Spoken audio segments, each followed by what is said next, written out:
Bonjour et bienvenue dans la revue de presse hebdo et audio du secteur retail e-commerce en France, proposée par les Digital Doers en partenariat avec le One-to-One expérience client de Biarritz. Nous sommes le 20 septembre et voici les 5 articles au sommaire cette semaine. La Banque de France, plus optimiste pour la croissance française et l'inflation, à lire sur BFM TV. Singapour, le hub asiatique du retail innovant, à lire sur e-commerce mag. Fraude en ligne et paiement, les 8 faits marquants en 2024, à lire sur République Retail. Comment en Chine, Temu et AliExpress bouleversent la mode en ligne, à lire toujours sur République Retail. Et enfin, pour ces 10 ans, Back Market passe à la vitesse supérieure, à lire sur e-commerce mag. Je vous le rappelle, sur le site des Digital Doers, vous avez accès à une revue de presse éditée sur LinkedIn et qui rassemble les articles publiés dans la semaine sur les sites de news de notre écosystème. Vous pouvez vous y abonner pour recevoir chaque vendredi un digest de l'actualité dans votre boîte email. De cette revue de presse, je vous lis sans interprétation une sélection de quelques articles qui m'ont semblé pertinents à partager. Par ailleurs, cette semaine, je vous invite à découvrir l'épisode 197 avec Charlotte Defayet, la CEO de la marque de vêtements Molly. Vous découvrirez l'incroyable aventure entrepreneuriale de celle par qui la marque a ressuscité. D'ici là, je vous souhaite une bonne écoute, évidemment, toujours sans coupure. La Banque de France, plus optimiste pour la croissance française et l'inflation, à lire sur bfmtv.com en date du 17 septembre. Dans ses dernières prévisions, l'institution table sur une croissance de 1,1% en 2024 contre 0,8% attendu jusqu'alors. Le reflux de l'inflation devrait lui se poursuivre dans les prochains mois. L'économie française, parmi les bons élèves de la zone euro en 2024, comme en 2023, la croissance tricolore devrait atteindre 1,1% cette année, contre 0,8% pour l'ensemble des 20 pays ayant adopté la monnaie unique, selon les dernières prévisions de la Banque de France, publiées ce mardi 17 septembre. Surtout, ce niveau de croissance serait nettement plus élevé que celui anticipé en juin par l'institution qui tablait sur 0,8. Les experts de la Banque de France expliquent ce regain d'optimisme par la croissance du troisième trimestre qui devrait être plus élevée grâce à un impact positif des Jeux Olympiques. Mais la croissance 2024 serait avant tout tirée par le commerce extérieur alors que la demande privée intérieure reste encore assez atone, toujours freinée par la prudence des consommateurs après plusieurs années d'inflation, a indiqué Olivier Garnier, directeur général des statistiques de la Banque de France. Le gouvernement tablait pour sa part sur une hausse du PIB de 1% pour 2024, mais le ministre démissionnaire de l'économie Bruno Le Maire avait indiqué fin juillet que la croissance de l'économie française serait probablement supérieure à cette prévision. L'inflation sous les 2% en 2025. En 2025, le PIB progresserait de 1,2%, mais cette fois, c'est le redémarrage de l'investissement des entreprises et le rebond de la consommation des ménages qui contribueraient le plus à la croissance. Dans un contexte de ralentissement de l'inflation, les salaires vont en effet continuer à être plus dynamiques que les prix, ce qui va renforcer le gain de pouvoir d'achat des ménages. La Banque de France estime que le salaire moyen par tête progresserait en moyenne d'un peu plus de 3% en 2025, tandis que l'inflation sera redescendue sous les 2%. L'institution s'attend effectivement à voir l'inflation, calculée grâce à l'indice des prix harmonisés pour faciliter les comparaisons européennes, passer de 5,7% en 2023 à 2,5% en 2024, puis à 1,5% en 2025.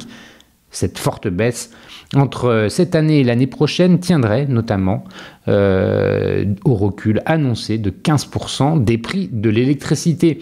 La Banque de France arrête ses prévisions à 2026, année pour laquelle elle anticipe une croissance de 1,5%.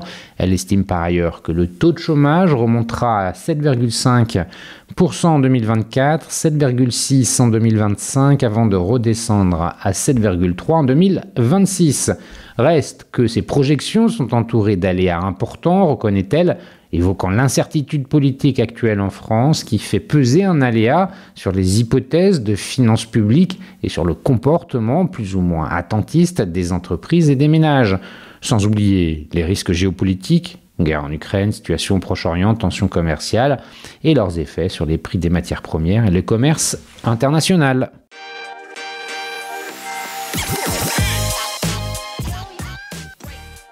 Singapour, le hub asiatique du retail innovant, à lire sur e-commercemag.fr en date du 18 septembre. En juin 2024 a eu lieu la première édition de la NRF APAC à Singapour. E-commerce y était présente à l'occasion de la conférence compte-rendu de Frank Rosenthal, expert de la distribution, et Mike Adjadj, cofondateur de la Retail Tech pour Paris Retail Week, les tendances du marché d'Asie-Pacifique. Dans les rues de la Ville-Jardin, entre expérience client design et retail statement, la distribution se veut inspirante et innovante. La ville-État de Singapour comptabilise 170 centres commerciaux. Véritables lieux de vie, ils sont très fréquentés pour une raison évidente, les conditions météorologiques. Ces malls sont des endroits climatisés où peuvent se réfugier les patients quand la chaleur devient accablante. De ce fait, ils sont conçus pour accueillir n'importe quelle activité. Ce sont des mini-villes, commente Frank Rosenthal, expert de la distribution. En effet, dans ces espaces, les clients peuvent trouver des magasins, de la restauration et du retail statement. Ça existe aussi en Europe, mais ici, tout est mélangé. Il n'y a pas un étage entièrement dédié aux food courts, par exemple, détaille-t-il. Au mois d'avril, la ville-État inaugurait le centre commercial Clark Bay. Celui-ci relie le centre avec un quartier d'habitation et la rivière de Singapour. Ainsi, nombre d'animations sont à découvrir sur le cours d'eau qui passe au cœur du centre commercial, tels des bateaux de tourisme, des bars, des restaurants, des concerts, etc. Toujours pour cultiver cette dimension de retailtainment spectaculaire, le centre commercial Funan, lui, est organisé sur plusieurs étages autour de murs d'escalade gigantesques allant du sol au plafond. En plus des animations que proposent les centres commerciaux, leur design est particulièrement sophistiqué. Ils sont en effet pensés pour accueillir des familles pendant des journées entières. Le confort y est donc primordial. Le Marina Sands, qui est dédié au luxe et où se déroulait la NRF APAC, est un bon exemple selon Frank Rosenthal. C'est beau, c'est aéré, tout est baigné de lumière naturelle. De plus, il y a différents points d'entrée qui donnent sur la ville, comme si ce mall en était un prolongement. Au sein même des magasins, l'expert de la grande distribution remarque une manière plus attrayante de présenter les produits. Les magasins de Twinings notamment offrent une mise en scène du thé exceptionnelle avec un sens du design axé sur le merchandising très réussi. Le paiement, problématique centrale de l'expérience asiatique. Si les salons comme la NRF sont primordiaux pour les acteurs du commerce, c'est parce que les retailers et prestataires doivent connaître le contexte du marché qu'ils cherchent à conquérir. Pour Riff Kale, directeur général du salon, notre rôle est de fournir une plateforme qui contribue à faciliter la compréhension des spécificités de l'Asie-Pacifique. Lorsque nous avons commencé l'organisation de cette première édition, nous avons immédiatement pris en compte la diversité des tendances retail de la région. C'est pourquoi le directeur général a rencontré 25 représentants du commerce asiatique, de l'Inde au Japon, en passant par la Nouvelle-Zélande, lors de la préparation des sujets phares de la NRF APAC. L'exemple des moyens de paiement démontre les divergences d'habitude d'un pays à l'autre. Alors que le liquide est encore roi en Malaisie, il est impossible de régler ses achats sans wallet en Chine et le Japon et l'Australie ne fonctionnent presque que par carte de crédit. À Singapour, la carte bancaire, qu'elle soit physique ou dématérialisée sur mobile, est encore le moyen de paiement le plus répandu. Attention cependant, toutes les cartes ne se valent pas. En effet, les taxes sur les paiements varient et les tarifs peuvent même augmenter en cas de paiement par visa dans certains taxis. Par exemple, comme aux États-Unis, les paiements par carte sont presque systématiquement effectués en mode sans contact, quel que soit le montant. Pour Franck Rosenthal, au-delà de la généralisation du sans-contact, c'est la qualité des points d'encaissement qui permet une expérience très fluide dans les points de vente singapouriens. Je n'ai pas fait la queue en caisse une seule fois, s'amuse-t-il. En plus de ces nombreuses caisses automatiques, un service très perfectionné vient accompagner les clients pour leur faciliter la vie et lisser leur parcours d'achat. La RSE est encore un chantier en plein devenir. Si les retailers présents à la NRF, tels qu'Uniqlo, Nike ou encore Decathlon, témoignent de leurs ambitions RSE, certains réflexes qui nous semblent communs sous nos latitudes n'ont pas encore été adoptés à Singapour. Par exemple, le plastique à usage unique règne encore sur le monde du retail et de la restauration à emporter. Selon Stéphane Kuhn, le CEO de l'enseigne thaïlandaise de grande distribution alimentaire Central Food Group, la RSE n'est pas encore une priorité pour les retailers du pays qui, lorsqu'ils cherchent à réduire le gaspillage, le font par souci d'amélioration de leur rentabilité et de leurs résultats financiers. Pour ce qui est de leur prise de conscience écologique et sociale, je pense que nous sommes précurseurs. Détaille le français. Le groupe a récemment conclu un partenariat avec Smartway afin de déployer en phase de test la solution de la start-up française dans 5 de ses magasins. Son ambition est ainsi de réduire leur casse alimentaire. Cependant, après 5 ans à travailler ici, j'observe l'émergence d'une prise de conscience de l'urgence climatique et sociale du pays, principalement chez les jeunes générations, précise-t-il. Si la Thaïlande et l'Asie du Sud-Est sont encore loin derrière l'Europe, la crise sanitaire qui a plongé nombre de personnes dans la pauvreté et la difficulté à se nourrir a accéléré les actions du gouvernement et l'évolution des comportements. Cependant, le pays est actuellement le 6e pollueur mondial en plastique. Il reste donc du chemin à parcourir, commente-t-il. Stéphane Kuhn entend bien apporter sa vision et son expérience pour les questions RSE. Les 26 et 27 août, j'ai participé à un événement ici à Singapour qui a réuni plus de retailers venus de toute l'Asie du Sud-Est. Ce rendez-vous a permis d'échanger sur différents thèmes, dont la durabilité, et de faire le point avec mes collègues sur l'état d'avancement de ce projet. Alors que le marché de la distribution traverse des hauts et des bas en Europe, certains secteurs comme l'habillement, peinant ainsi à se redresser, Franck Rosenthal invite les marques et enseignes françaises à s'inspirer des innovations du marché de l'Asie-Pacifique, que ce soit en matière de design, d'expérience client, d'offres ou de retailtainment, qu'ils viennent faire un voyage à Singapour en 3 jours. Ils auront des idées neuves.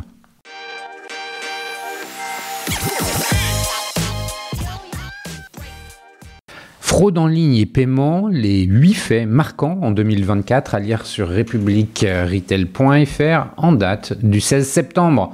Le rapport 2023 de l'Observatoire de la sécurité des moyens de paiement met en lumière plusieurs tendances et défis pour les retailers.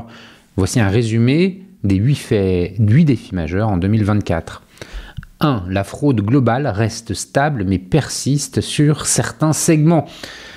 En 2023, le montant total de la fraude s'élève à 1,195 milliards d'euros, un chiffre qui n'a que légèrement augmenté par rapport à l'année précédente.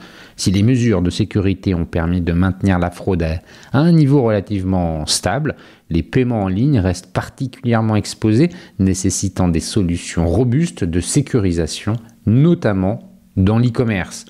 2. Carte bancaire, usurpation de numéros et paiement en ligne sous surveillance. Les paiements par carte restent le moyen préféré des consommateurs avec 61% des transactions, mais les fraudes en ligne constituent 71% de la fraude totale, 496 millions d'euros. Le taux de fraude lié aux cartes bancaires reste historiquement bas, 0,053%, grâce aux dispositifs comme l'authentification forte. En parallèle, les usurpations de numéros de carte via le phishing représentent 72% de la fraude, un problème persistant qui nécessite la vigilance des commerçants et la sensibilisation des consommateurs. 3. Paiement mobile, une adoption croissante et une fraude maîtrisée. Le paiement mobile représente 10% des transactions de proximité, marquant une forte progression, plus 42% en montant depuis 2019, avec un taux de fraude en baisse à 0,021%. Ces paiements bénéficient de dispositifs sécuritaires solides, notamment l'authentification forte lors de l'enrôlement des cartes. 4. Le virement instantané, une solution en forte croissance. Avec une augmentation de 46% des transactions par virement instantané, ce mode de paiement s'impose comme une solution rapide et sécurisée, avec un taux de fraude de seulement 0,04% inférieur à celui des cartes bancaires. La fraude au virement s'élève à 312 millions d'euros, avec un taux de 0,001%. Les principaux modes opératoires incluent la fraude par manipulation, avec des faux conseillers, et le déroutement des factures. Malgré une légère baisse en valeur, le volume des fraudes augmente, en particulier via l'utilisation frauduleuse des services bancaires en ligne. 5. Chèque, un moyen en déclin, mais toujours risqué, bien que les chèques soient de moins en moins utilisés, moins 13,4% en montant échangé. Il représente encore une part importante des fraudes, 31% de la valeur totale avec 364 millions d'euros. Les fraudes par utilisation de chèques volés ou perdus constituent la majorité, 89% des fraudes. Le montant moyen de la fraude au chèque augmente pour toute la typologie des fraudes. Il atteint 2 311 € avant retraitement de la facture des jouets. En revanche, lorsque les fraudes sont neutralisées après remise de chèques à l'encaissement, du fait d'une détection plus efficace par les banques des fraudes les plus élevées, ce montant moyen chute à 1 786 €. Les dispositifs de prévention instaurés par les banques, tels que le blocage des chèques suspects, ont permis de réduire les pertes. 6. La fraude par usurpation. La fraude par manipulation téléphonique est en hausse, notamment via l'usurpation d'identité des banques. 7. La menace de nouvelles technologies et les risques liés à l'informatique quantique. L'Observatoire anticipe que l'arrivée de l'informatique quantique pourrait remettre en cause la sécurité des moyens de paiement d'ici 10 à 20 ans. En réponse, des recherches sont menées sur les algorithmes de chiffrement post-quantique pour sécuriser les systèmes de paiement dans un futur où les menaces liées à la puissance des ordinateurs quantiques seront plus concrètes. 8. L'importance du 3D Secure. L'Observatoire insiste sur la mise en œuvre de mesures préventives contre le paiement non identifié, notamment sans le 3D Secure. Dès juin 2024, un plafonnement progressif sera instauré pour les transactions sans authentification forte, avec des limites initiales de 500 € par carte et par commerçant. Ce plafond sera ensuite abaissé progressivement à 250 €, puis à 100 € avant la fin de l'année 2024. Pour les retailers, cela implique une nécessité d'adaptation afin de réduire les risques de fraude.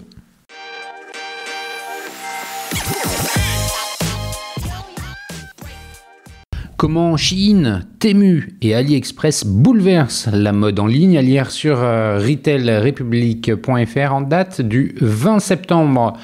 Le marché de la mode en ligne vit une véritable transformation sous l'impulsion de nouveaux acteurs qui redéfinissent les règles du jeu.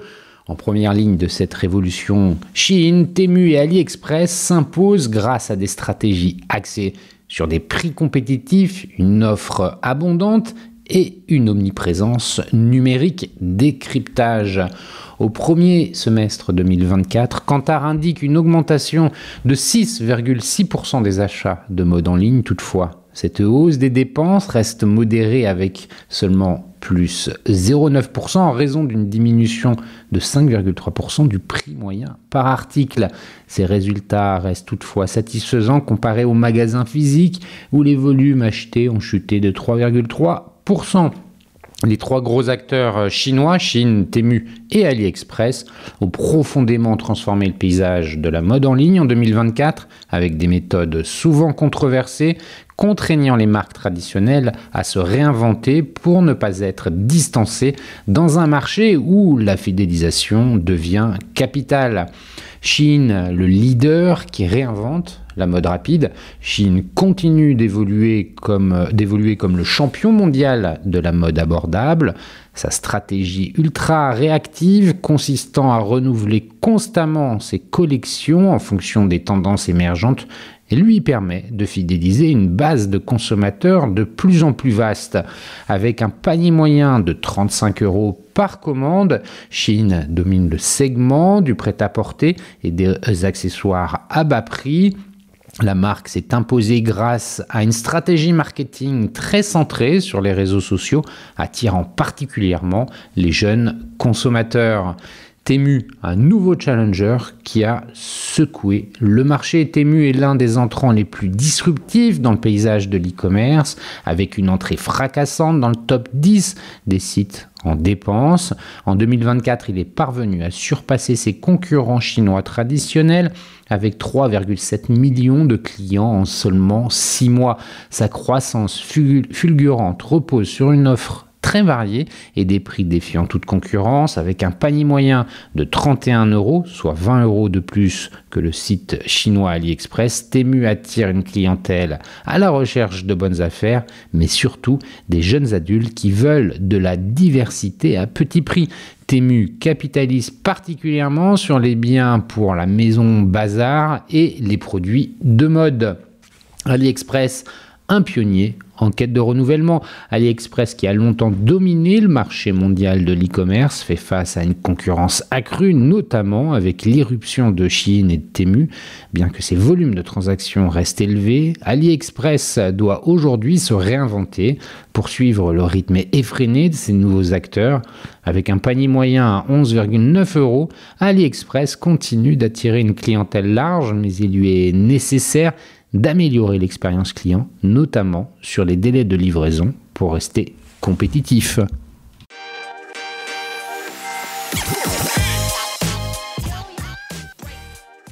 Pour ces 10 ans, Back Market passe à la vitesse supérieure à lire sur e-commercemag.fr en date du 19 septembre.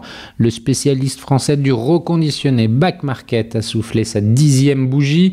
L'entreprise a profité de cet événement pour parler de ses ambitions futures et ses initiatives à venir. Lors de la toute première keynote menée par le retailer de seconde main Back Market, son CEO Thibaut Hugues de Larose a annoncé que l'entreprise française serait rentable cette année pour la première fois depuis sa création en 2014. En 10 ans, le spécialiste du reconditionné Back Market a vendu 30 millions de produits à 15 millions de clients uniques. Pour Thibaut Hugues de Larose, ces chiffres prouvent une confiance grandissante de leur clientèle. Ils renouvellent leurs achats chez nous. C'est une grande réussite. Du côté des vendeurs, les particuliers, en voyant leurs appareils non utilisés, ont touché 203 millions d'euros. L'objectif principal de Back Market est de faire rentrer l'achat d'appareils reconditionnés dans les mœurs afin de limiter l'émission de carbone de la tech. Actuellement, l'achat de produits de seconde main sur la plateforme a permis d'économiser 1,6 million de tonnes de CO2. Nous ne voulons pas nous arrêter là. Notre objectif est d'avoir toujours le meilleur impact possible, commente le CEO. Ainsi, l'entreprise se projette en 2034 et espère vendre ses produits réparés à 5 milliards de clients. 90% de la population adulte. Thibaut Hugues de Larose rappelle que même si cet objectif semble inatteignable, un autre secteur a passé cette transition vers le reconditionné. La majorité des consommateurs achètent leur voiture en occasion et changent les pièces quand cela est nécessaire. C'est avec le même niveau de service, une garantie de qualité et un prix plus bas, il n'y a pas de raison de ne pas se tourner vers le reconditionné. De plus, il souligne que les fabricants seront bientôt contraints de vendre les pièces détachées de leurs appareils afin de lutter contre l'obsolescence programmée, un avantage pour le développement du reconditionné.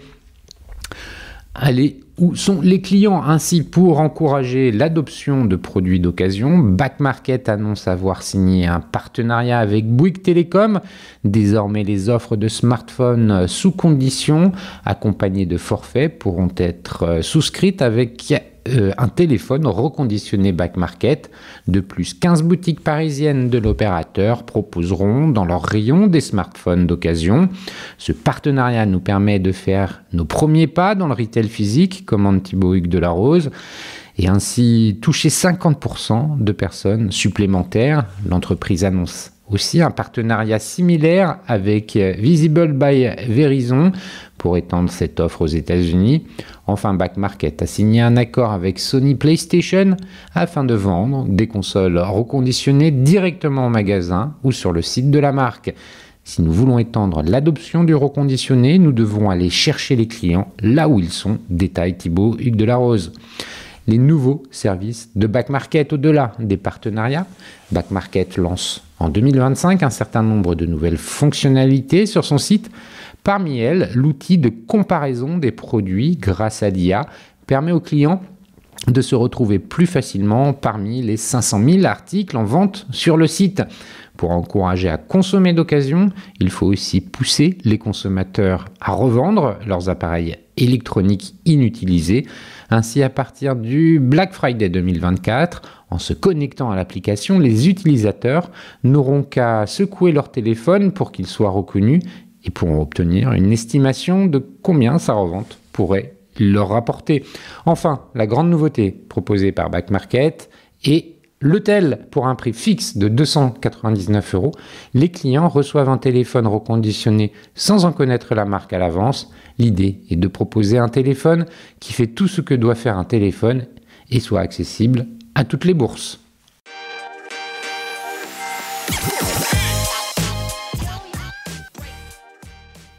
Et voilà, c'est fini pour cette semaine. Merci de m'avoir écouté. N'oubliez pas de vous abonner à la revue de presse sur le site lesdigitaldoers.com. Si vous aimez l'exercice de cette revue de presse Retail e-commerce dans sa vision audio, n'hésitez pas à me le faire savoir en m'envoyant des messages sur LinkedIn et mieux encore en la faisant connaître autour de vous. Enfin, un dernier message d'auto-promo avec les Digital Doers. Je produis des chaînes de podcasts thématiques pour les prestataires de services de notre écosystème. Donc, si vous souhaitez animer la prise de parole de votre marché, c'est l'occasion d'inviter des clients et des prospects à venir converser avec vous autour de votre proposition de valeur. Vous êtes intéressé, alors contactez-moi. D'ici là, portez-vous bien et à la semaine prochaine.